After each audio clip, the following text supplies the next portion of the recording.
Secretario de Estado de Energía, presidente del Real Instituto Elcano, presidente del Club Español de la Energía, señoras, señores, buenos días a todos. Y un año más, permítanme que les diga que es un honor para nosotros acoger en nuestra sede este nuevo evento anual del Comité Español del Consejo Mundial de la Energía.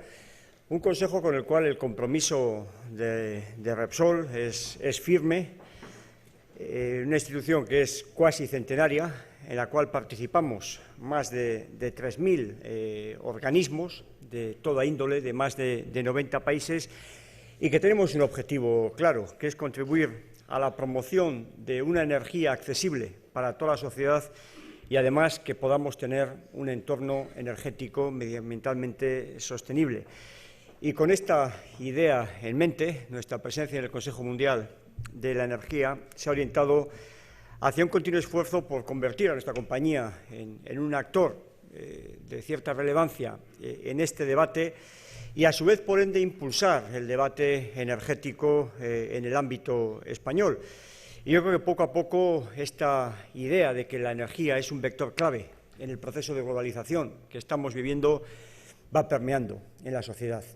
Y, a su vez, paralelamente, las empresas de nuestro sector vamos todas tomando conciencia de que debemos liderar el análisis de los desafíos que este proceso de globalización conlleva para todos, también fundamentalmente para el ámbito energético, y en la medida que sea posible que podamos anticipar los cambios con un margen de maniobra suficiente que nos permita hacerles frente con la suficiente previsión. Aunque la verdad es que lo de anticipar los cambios en el contexto actual que estamos viviendo, de anticipar, tiene un punto de jactancia casi, sí, ¿verdad, Emilio?, la propia palabra. Y, por tanto, creo que tenemos que ser un poco más humildes, porque estamos ante fenómenos cuya estructura y procesos se nos escapan y posiblemente solamente puedan ser analizados a posteriori.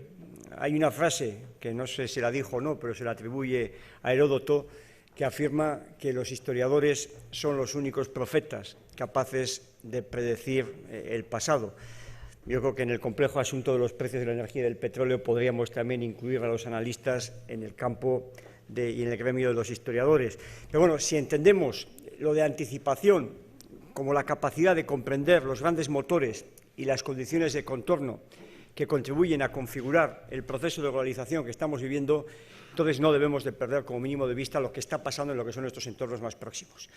Y uno de los entornos más próximos que tenemos en nuestro país es la llamada cuenca atlántica. El Atlántico es nuestro hinterland natural, es en el que desde el ámbito histórico, económico y sociológico pues llevamos siglos, y me permito decir casi milenios, interactuando con él.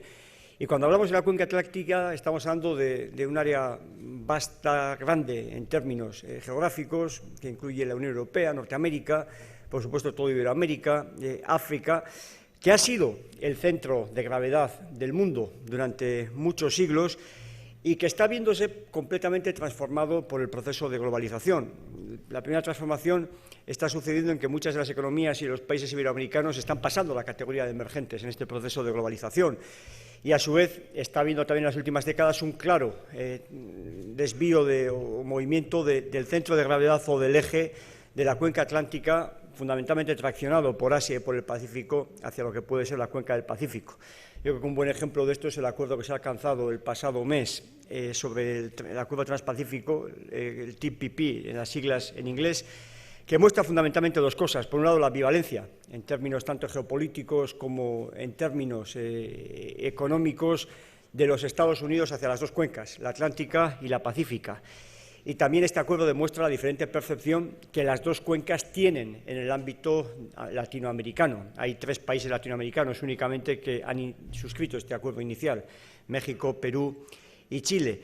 Por tanto, en cada una de estas cuencas se están produciendo, por un lado, cambios importantes y disruptivos en el ámbito energético. El shale gas en Norteamérica es claramente uno de ellos, pero, a su vez, estos cambios energéticos también están modificando la interrelación entre las diferentes áreas y entre cada uno de los países que conformamos cada una de estas cuencas. Por tanto, la anticipación es muy difícil, pero requiere, en cualquier caso, como condición necesaria, no suficiente, que se diría en matemáticas, un alto nivel de conocimiento de nuestro entorno próximo Y como en muchas otras circunstancias en la vida, este conocimiento es muy difícil adquirirlo en solitario. Hace falta cooperación, y este es uno de los objetivos también de esta jornada, porque hay, yo creo que, dos hechos relevantes que requieren una mayor cooperación que en otros momentos en el ámbito energético.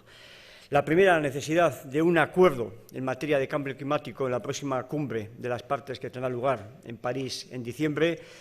Y la segunda, también hace falta cooperación para enfrentarnos a los desafíos energéticos que tenemos por delante y también en lo que afecta a los riesgos derivados del actual escenario de bajos precios del petróleo. Es de todos conocidos que estos precios de la energía y del petróleo y del gas en particular están en niveles bajos, que pueden mantenerse en el tiempo poco, un tiempo mediano o mucho, no lo sé, pero lo que sí parece es que con el tiempo dejarán de ser sostenibles para los países productores, desestabilizando sus economías, a su vez que están desincentivando lo que es la inversión en el sector.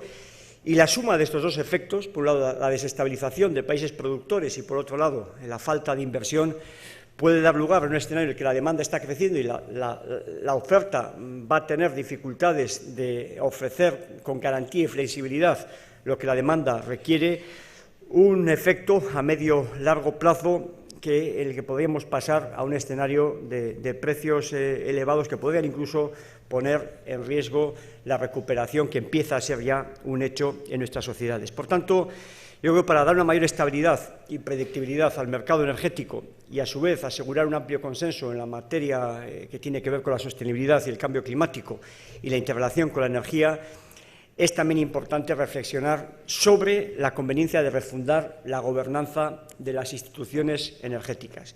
Una gobernanza en la que le demos mayor perspectiva global, en el que tengamos una mayor cooperación e interrelación con muchos países emergentes que hoy en día no están participando de esta gobernanza energética.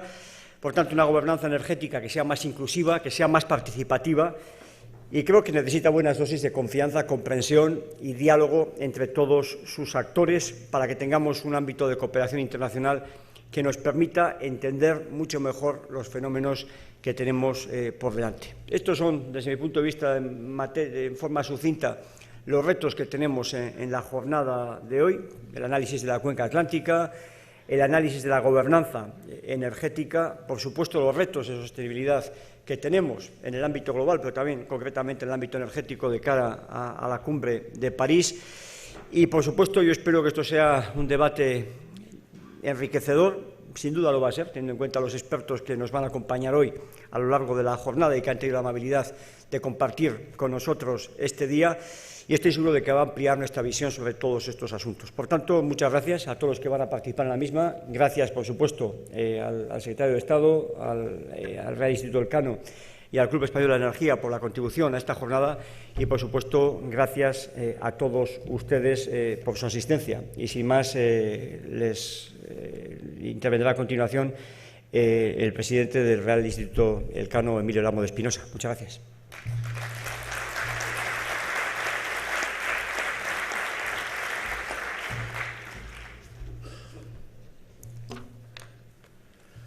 Secretario de Estado, querido John, querido Pedro, buenos días a todos. A veces la realidad no cambia, pero lo que sí lo hace es el modo como lo percibimos. Y los sociólogos sabemos bien que lo más importante no es cómo son las cosas, sino cómo las percibimos, ¿no? El obispo Berkeley decía aquello de ese es percipi, el ser es el ser percibido. Bien, creo que estamos, yo es lo que pretendo argumentar unos minutos, ante un cambio no tanto de paradigma, pero sí del framing, del enmarcado de los temas de la energía, ¿no? De cómo los percibimos. Y el cambio de enmarcado, el cambio de percepción, cambia a veces las cosas de un modo muy radical. Les daré, para comenzar, simplemente un pequeño dato, ¿no?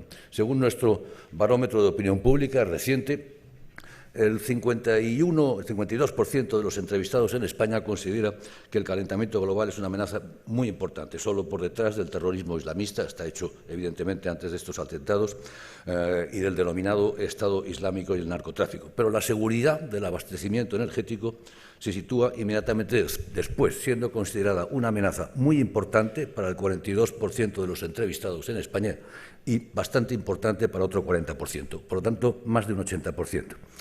A mí me sorprende este dato, que me parece que es significativo, pues los temas energéticos pertenecían más bien a la agenda de los expertos que a la agenda de la opinión pública, ¿no? Efectivamente, como bien sabemos, los asuntos energéticos globales han tendido a ser analizados principalmente a través del prisma geopolítico. De hecho, podríamos decir que la geopolítica casi se inventó alrededor del tema del petróleo y, en general, de los recursos naturales, del Lebensraum, del espacio vital, como decían los clásicos, ¿no? Y, en cierto sentido, la emergencia de nuevas potencias, de países enormes, con tasas de crecimiento en ocasiones y durante periodos largos espectaculares, no ha hecho sino reforzar esa perspectiva. La lucha por el aseguramiento energético figura en el primer plano de todos los países desarrollados o en desarrollo del mundo. Por poner un ejemplo, si China o India están construyendo en este momento y a marchas forzadas armadas oceánicas, armadas de aguas profundas, es para asegurarse las rutas de suministro y, en buena medida, las rutas de suministro energético.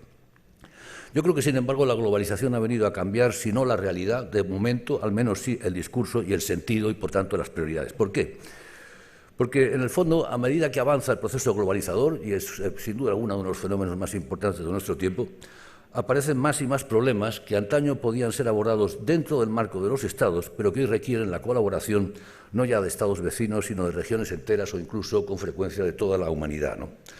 El mundo sigue organizado, como sabemos, como una colección de Estados soberanos, 193 en Naciones Unidas. Así lo pensamos y así nos lo representamos. Pero cada vez más esta representación, esta estatalización del mundo, es en buena medida un velo, es una mistificación, pues la soberanía se ve mermada día a día y lo que tenemos realmente es una sociedad mundial cada vez más conectada. Hace tiempo que sabemos que tenemos una economía mundo, por supuesto, pero también tenemos en este momento una política mundo, una ciencia mundo, una seguridad mundo, un terrorismo mundo, un clima mundo y, por supuesto, también una energía mundo. Los problemas muchos se desestatalizan, si se me permite la expresión, se desterritorializan. Hace tiempo, por ello, que yo hablo de una agenda del desgobierno mundial, una agenda nueva, emergente, de problemas y cuestiones que ya solo se pueden abordar a nivel global. La agenda es relativamente fácil de identificar, se ha hecho, se puede elaborar los ítems, seguridad y terrorismo, lo acabamos de ver, por supuesto, en París, armas de destrucción masiva, narcotráfico, flujos financieros, emigraciones de población, pobreza o desigualdad, presión sobre los recursos naturales, riesgos de pandemias, calentamiento global y, por supuesto, energía. La cuestión es cómo gestionar todas esas cuestiones cuando la política sigue anclada en estados soberanos, ¿no? Esta es, si se me permite la osadía, la gran pregunta del 2030, y menciono esta fecha porque los Objetivos de Desarrollo Sostenible, aprobados recientemente por las Naciones Unidas, abordan ya estas cuestiones de gobernanza global. Creo, lo señalaba hace pocos días en un seminario que tuvimos en Madrid sobre los Objetivos de Desarrollo Sostenible, creo que la agenda nueva de las Naciones Unidas, al fijar objetivos nuevos, ha venido a saltar desde una simple agenda del desarrollo a lo que es abordar la generación de bienes públicos, abordar cuestiones, por lo tanto, más bien propias de una gobernanza global. Y recordemos, de ahí voy, que el objetivo séptimo de los Objetivos del Desarrollo Sostenible es justamente, y cito, asegurar el acceso a energías asequibles, fiables, sostenibles y modernas para todos. Un objetivo que se plantea en las Naciones Unidas en nombre, en última instancia, de toda la humanidad. Yo creo que con esto estamos saltando desde un marco de competencia de Estados soberanos, un marco westfaliano, a un marco de cooperación y de suma de soberanías, un marco más bien posmoderno, post-westfaliano en alguna medida, neo-westfaliano en otra, en todo caso, ambas cosas a la vez, ¿no? Pasando, en todo caso, desde la simple competencia a la cooperación, de juegos de suma cero a juegos de suma positiva, juegos de confianza, en los que todos ganamos y cooperamos, pero todos podemos perder si no lo hacemos. Esto es, sospecho, el reto que tenemos en la provisión de bienes públicos globales y también, por lo tanto, en el tema de la energía. La pregunta, por lo tanto, sería ¿quién gobierna la energía global, ¿no? En el pasado había una división entre las instituciones de los países productores de petróleo, la OPEP, y las de los países de la OCDE, la Agencia Internacional de la Energía. Pero la aparición de nuevos arreglos institucionales, como es el IRENA para los renovables, la Extractive Industries Transparency Initiative, la Iniciativa de Energía Sostenible para Todos, que mencionaba anteriormente, o simplemente el caso absolutamente actual de la mayor gobernanza o de la gobernanza climática, está dando lugar a una gobernanza energética global fragmentada. La irrupción de nuevos temas ha ido expandiendo la agenda energética y el tránsito hacia una estructura interpolar dificulta la alineación de preferencias cada vez más heterogéneas entre los principales actores energéticos mundiales. Siguiendo a la primera mujer en recibir el Nobel de Economía, Elinor Ostrom, la estructura energética mundial es un sistema policéntrico, complejo, que precisa una estructura de gobernanza igualmente policéntrica, reforzando los vínculos entre instituciones. La perspectiva de los bienes públicos energéticos globales permite matizar los enfoques geopolíticos con una gobernanza más proclive, como decía, a la cooperación que a la competición entre Estados soberanos. Todos estos temas, viejos y nuevos, no son abordados por un único régimen internacional, pese a las demandas en favor de la creación de una agencia global de la energía. Los gobiernos, muchos, han sido reacios a abordar algunas de las dimensiones internacionales de la energía, dejando un vacío normativo e institucional grande en materia de gobernanza. Un complemento a este enfoque global puede venir, desde luego, por las aproximaciones regionales, como explorar qué mecanismos de gobernanza pueden aplicarse en el ámbito de la cuenca atlántica. Sin duda hay elementos geopolíticos y geoeconómicos claves en el análisis de la energía en este marco. Contrarrestar, lo decía anteriormente Josu Jon, o al menos equilibrar el pivot to Asia, el giro hacia Asia y el predominio del Pacífico que se está produciendo en todo el mundo. África ya ha girado por completo, América lo está haciendo tanto el norte como el sur. También favorecer el desarrollo del África Occidental y de América Latina, donde España tiene intereses importantes. Finalmente, podríamos señalar capitalizar la posición estratégica de la península ibérica, frontera sur de la Unión Europea con África, y que tiene en Canarias un vector justamente sobre el África Atlántica.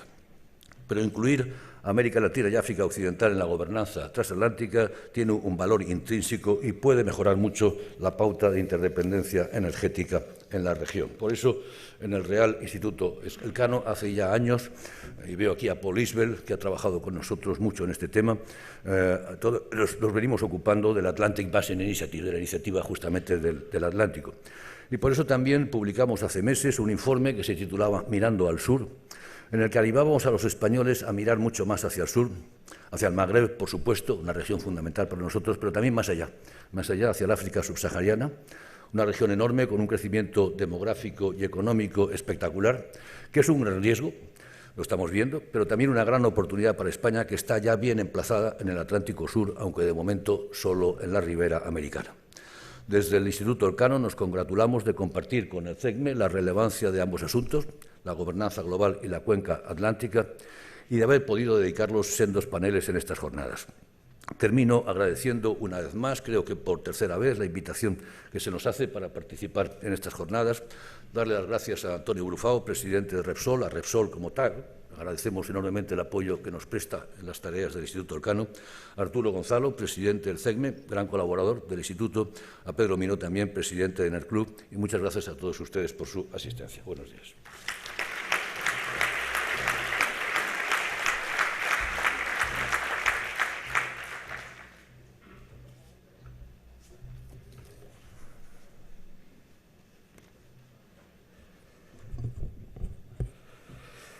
Secretario de Estado de Energía, consejero delegado de Repsol, presidente del Real Instituto Elcano, señoras y señores, buenos días. Es para mí un honor participar un año más como presidente del Club Español de la Energía en esta sesión de inauguración de la ya tradicional jornada anual del Comité Español del Consejo Mundial de la Energía, CECME. Como la mayoría de ustedes ya conocen, tanto el CECME como el Comité Español del Consejo Mundial del Petróleo tienen su sede en Enerclub y constituyen el componente internacional de nuestra asociación. Gracias a las actividades que ambos comités realizan en nuestro país, muchos de nosotros tenemos la oportunidad de escuchar en eventos como el que hoy celebramos a algunos de los más reputados expertos en materia energética provenientes de instituciones y organismos internacionales. Por otro lado, la participación de los representantes de empresas españolas, miembros de estos comités, en congresos, foros o grupos de trabajo de otros países, hacen que el club empiece a ser conocido y valorado fuera de nuestras fronteras. Esto tiene una importancia relevante para nosotros porque redunda además en un mayor reconocimiento del club a nivel nacional. El evento anual del CECME, celebrando, como se ha dicho ya, desde el año 2004, constituye un punto de encuentro de referencia anual para todos los que trabajamos en el sector, y año tras año va incorporando novedades y mejorando respecto a ediciones anteriores. Quisiera, por tanto, reconocer la excelente labor que el CEGME está realizando y agradecer a su presidente, Arturo Gonzalo, y a todo su equipo su esfuerzo y dedicación. En este acto, habitualmente se unen disciplinas que giran en torno a las relaciones institucionales, la geopolítica y la energía, perspectiva global necesaria para poder abordar los retos a los que nos enfrentamos. Siempre se han elegido temas en este ámbito en anteriores ediciones de este evento, como han sido la política energética y climática integrada de la Unión Europea, los recursos no convencionales como un cambio en las reglas de la geoestrategia, los derechos humanos o los hotspots energéticos. Este año, el Atlántico, la gobernanza energética o la COP, como también se ha mencionado antes, serán algunas de las cuestiones sobre las que versará la jornada de hoy. Todos estos temas pensamos que son de indudable relevancia en el momento actual. En fin, en lugar de entrar en un detalle sobre todos y cada uno de los temas que se van a tocar, sí que me gustaría insistir sobre un par de ellos. Después de esta sesión inaugural, va a tener lugar el diálogo-entrevista, que ya viene siendo un clásico en esta sesión. En este caso, entre Arturo Gonzalo, bien conocido por todos nosotros, y Carlos Pascual, que aúna dos características, yo creo, enormemente interesantes. Por un lado, sus años de experiencia en el Gobierno, en la Administración de Estados Unidos. Y, por otro lado, el actual rol como vicepresidente senior de IHS, entidad bien conocida por todos ustedes y que yo creo que no debemos olvidar que es la mayor fuente de información, análisis y conocimiento dentro del sector de oil and gas, lo cual yo creo que nos hace ver a todos que se va a tratar ya de un diálogo, de una entrevista enormemente interesante. En segundo lugar, me gustaría resaltar un elemento que viene siendo cada vez más importante para todo el sector y que constituirá la parte fundamental de la primera sesión monográfica y que no es otro que la presentación por parte de Marta Camacho del World Energy Issues Monitor 2016 para España. Este es un survey que realiza el CEGME y que de alguna forma trata de expresarnos, de exponernos cuáles son los temas, las circunstancias que de alguna forma, como resalta bien el CEGME en su página web, nos quitan el sueño a los que nos ocupamos de este sector. Y sobre todo es importante porque es una herramienta que ya se viene utilizando desde hace varios años, con lo cual nos permite ver cómo evoluciona cada uno de estos temas, cómo percibimos cada uno de los que trabajamos en el sector y ocupamos puestos relevantes en el sector cada uno de estos temas y además cómo nos enfrentamos nosotros en España, en nuestro continente, en la Unión Europea y cómo son vistos estos temas por parte de otros miembros del Congreso Mundial de la Energía a nivel mundial. Esta es una herramienta que dentro de EnerClub le damos una enorme importancia y que nos parece que puede ser muy útil para la gestión diaria de nuestras actividades en los próximos años. Quisiera terminar agradeciendo a Repsol, al Instituto Elcano, a todos ustedes aquí por su presencia en esta jornada, que estamos convencidos que será muy fructífera, y pasar ya la palabra al secretario de Estado, a la vez que agradecerle su presencia aquí y estar convencido que una vez más sus reflexiones serán profundas, ricas, bien estructuradas y que, como siempre, no van a dejar indiferente a nadie. Muchas gracias.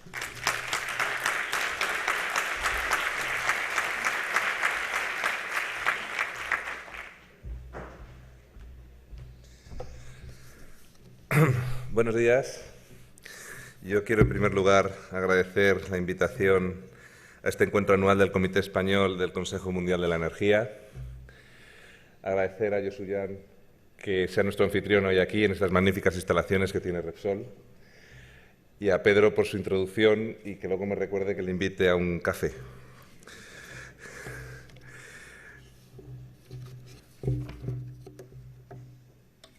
Nosotros nos dedicamos a la energía y seguramente por ello vemos la energía como uno de los aspectos más fundamentales que han modificado las sociedades en los últimos 150 o 200 años.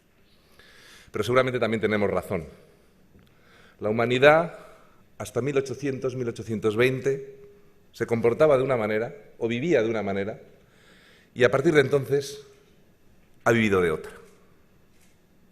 En los últimos 200 años Hemos visto cómo cada generación mejoraba sus niveles de renta respecto a la generación anterior. Cómo los niveles sanitarios mejoraban, los niveles educativos, la distribución de renta y de riqueza. Y todo ello se debe a que en los últimos 200 años hemos hecho un uso intensivo de la energía que antes no se hacía. Cuando hablamos de revoluciones industriales, realmente de lo que hablamos es de revoluciones energéticas. Hablamos de que cada ser humano consume unos volúmenes de energía desconocidos en las generaciones anteriores. Y esto lo hemos hecho fundamentalmente, aunque no de forma exclusiva, a base de quemar hidrocarburos.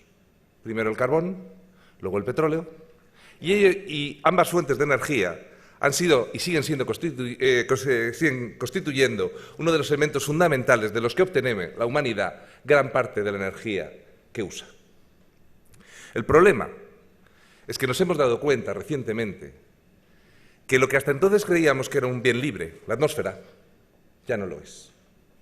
A base de acumular cantidades de dióxido de carbono en la atmósfera durante 200 años, nos hemos dado cuenta que estamos cambiando el clima. Y nos hemos dado cuenta en un momento en el que todavía no teníamos reemplazo evidente para las tecnologías energéticas que estábamos utilizando hasta ese momento. Y esta es la encrucijada en la que nos encontramos en la actualidad. Por una parte, sabemos que no podemos continuar utilizando de forma intensiva y creciente el consumo de hidrocarburos como forma de obtención de energía. Por otra parte, sabemos que ese uso de energía es lo que sostiene nuestra actividad económica, nuestro bienestar y las diferencias entre esta sociedad moderna y las sociedades existentes en el pasado. Y la solución no es sencilla. Vamos poco a poco avanzando. No hemos definido bien los derechos de propiedad sobre la atmósfera. En cada reunión internacional intentamos mejorar esto, pero estamos muy lejos de haberlo conseguido. Sabemos que la solución pasa ayer, y antes de ayer estaba en la reunión ministerial de la Agencia Internacional de la Energía. Y ante una pregunta que planteó la presidencia, el secretario Moniz de Energía, sobre cuál era el mejor método para avanzar en la lucha contra el cambio climático, una abrumadora mayoría de respuestas fue poniendo precio al CO2. Pero poner el precio al CO2 significa que a nivel global fijamos derechos de propiedad y que existe un mercado global de derechos de CO2. Y desgraciadamente estamos muy lejos de poder alcanzar esta solución. La energía, al ser el centro de la actividad económica, lo que más explica las variaciones de productividad y de crecimiento, como decía, de los últimos 150 años, también explica su importancia geoestratégica a la que hacía referencia Emilio anteriormente. Lógico, si es lo que más transforma el mundo, quien domina el recurso que más transforma el mundo tiene una posición privilegiada en el mundo. Y el aseguramiento del acceso a ese recurso se convierte en la prioridad fundamental de las políticas de seguridad y defensa. En este contexto, estamos ante dos cambios fundamentales. El primero de ellos es que se está transformando las áreas de consumo tradicionales de energía. Ayer en París nos recordaba el nuevo director ejecutivo de la agencia que los países que formamos parte de la Agencia Internacional de la Energía hace apenas 10-15 años representábamos el 75% del consumo mundial. Hoy somos menos del 50%. ¿Dónde se está desplazando el consumo? Pues hacia aquellas partes de la humanidad que se han ido incorporando al proceso de industrialización, crecimiento y conocimiento, en las que otras partes ya tenían un proceso avanzado. Fundamentalmente los países emergentes de Latinoamérica, de Asia y de manera creciente África. ¿Dónde está disminuyendo el consumo? En los países que ya llevamos mucho tiempo consumiendo energía. Europa y Norteamérica, donde cada vez somos más eficientes en los consumos energéticos. Pero además también está cambiando las fuentes de suministro. Norteamérica, y especialmente los Estados Unidos, que hasta hace nada era el gran cliente, el gran consumidor de energía, está pasando a ser exportador neto de energía. Y esto en parte porque ante la necesidad de encontrar recursos energéticos ha habido avances tecnológicos muy importantes en las áreas de búsqueda y explotación de hidrocarburos que ha transformado de manera muy importante el panorama geoestratégico de quién produce y quién consume. Pero por otra parte, la necesidad de ir reduciendo los consumos de hidrocarburos han llevado a determinados desarrollos tecnológicos que todavía no han sido capaces de crear una energía alternativa a la energía tradicional en términos de coste, pero que están avanzando muy deprisa y cuyo resultado final todavía nos es desconocido. Por una parte, ha habido grandes avances en eficiencia energética. Tanto en el consumo directo de hidrocarburos, no hay más que ver, mi coche del Ministerio es un coche que tiene 17 años y yo todavía no tengo claro que el parque móvil del Estado no haya llegado a la conclusión de que con lo que consume sería más útil cambiar el coche. Seguramente eso desde el punto de vista del presupuesto de Hacienda del año 2015 o 2016, pues no le salen los números, pero si uno hace las cuentas de lo que nos estamos gastando en gasolina y llevarme de mi casa al Ministerio todos los días, seguramente vale más que comprar un coche nuevo. Los consumos de un vehículo no tienen nada que ver con los consumos que teníamos hace apenas 10-15 años. Los consumos de electricidad han cambiado brutalmente como consecuencia de los cambios en la iluminación. Y un ejemplo lo tenemos en la economía española. En la última expansión reciente, hace 10 años, la elasticidad de la demanda de electricidad al Producto Interior Bruto era 1 o por encima de 1. Dicho en otros términos, crecíamos al 3%, consumíamos 3 o por encima del 3% de incremento de demanda de electricidad todos los años. Ahora mismo la economía española está creciendo en torno del 3-4%, y el incremento de demanda eléctrica está ligeramente por encima del 1. Sabemos ahora crecer mejor y crecer con menos uso de energía del que hacíamos en el pasado. Y esto que estoy diciendo para España es general para todos los países desarrollados. Pero los países que están alcanzando los niveles de renta que nosotros ya disfrutamos desde hace varias décadas, tienen que pasar por el proceso de intensificación de su uso de la energía, necesariamente. Y esto explica crecimientos de la demanda energética mundial del 3, 4, 5% que vemos todos los años. El segundo área donde se producen avances tecnológicos de manera muy importante es en el área de generación eléctrica. La curva de aprendizaje de energías renovables está avanzando con mucha velocidad. Hay tecnologías en que la curva ya está más madura y otras tecnologías en que los avances son continuos y las líneas de investigación abierta también son continuas.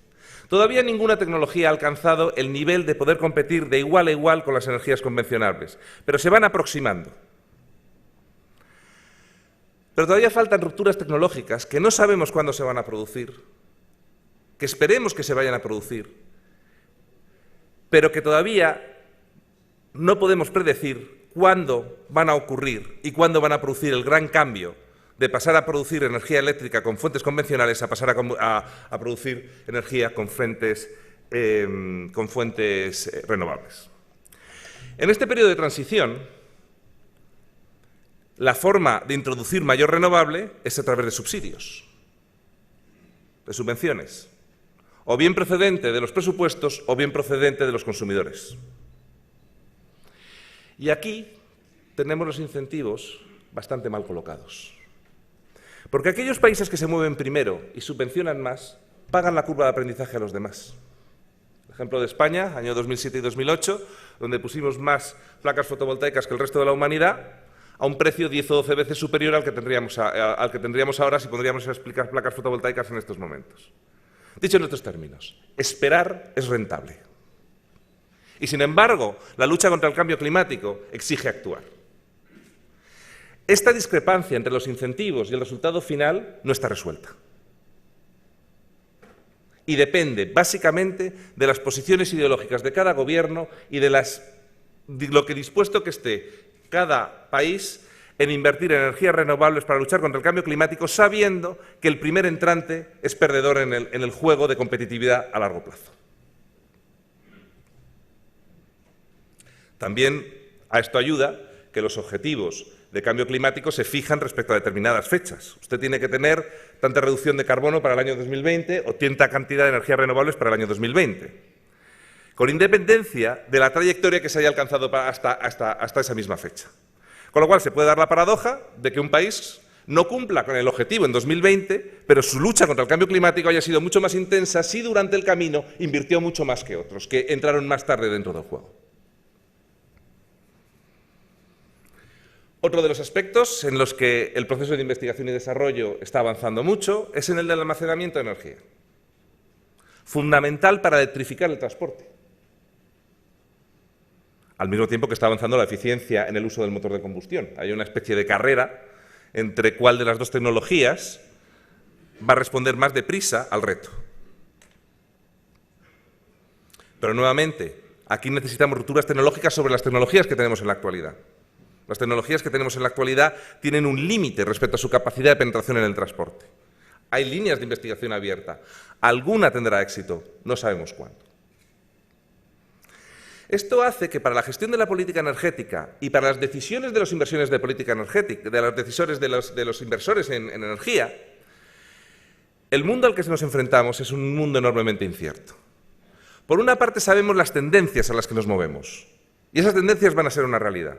Pero por otra parte hay que tomar decisiones, tanto regulatorias como de inversión ahora, sobre instalaciones que se espera que duren décadas y cuyo coste de financiación es elevado.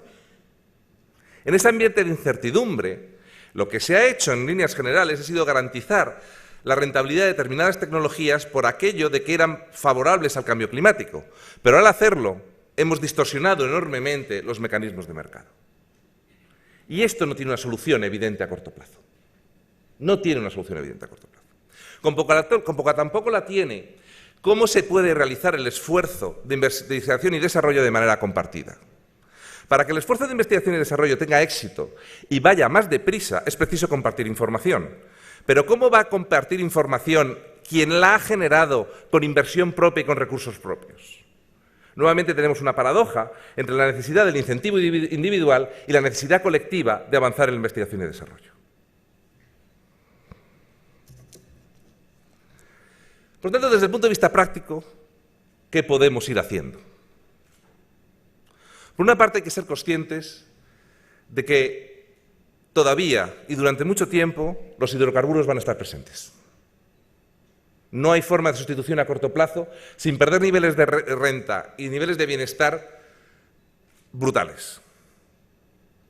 La única manera de conservar estos niveles de renta y bienestar y al mismo tiempo luchar contra el cambio climático es ir moderando pausadamente el uso de hidrocarburos y simultáneamente ir apostando por las energías alternativas a un ritmo adecuado a la curva de aprendizaje.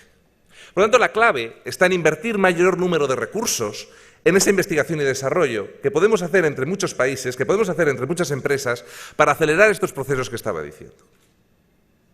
Desde el punto de vista regulatorio, las garantías que se pueden dar a los inversores son limitadas. No se puede al sector privado garantizar todos y cada uno de las consecuencias de los cambios que se vayan a producir, lo cual obliga a utilizar al máximo y con la mayor rentabilidad los activos existentes. Por ejemplo, si dispones de centrales nucleares que son seguras y te dice el Consejo de Seguridad Nuclear que se pueden seguir utilizando, utilízalas el mayor tiempo posible.